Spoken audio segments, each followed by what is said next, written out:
May dumating na naman tayong hero, no? So it's time for another unboxing. And syempre, may food trip on the side, having McDonald's. We're at my friend's house. The Hirono na i-unbox natin is my first from the Little Mischief series. And guess what? Nakuha ko lang siya sa online waffle sa TikTok.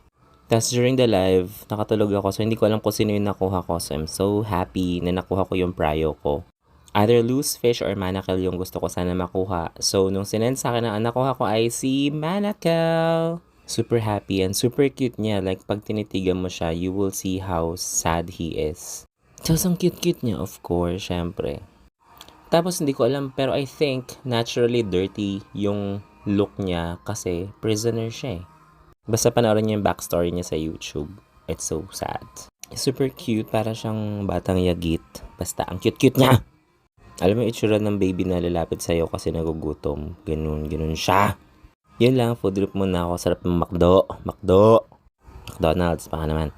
Anyway, yun lang naman. Time to brag it to my friends. Happy with my new baby. That's it. Bye! Bogs.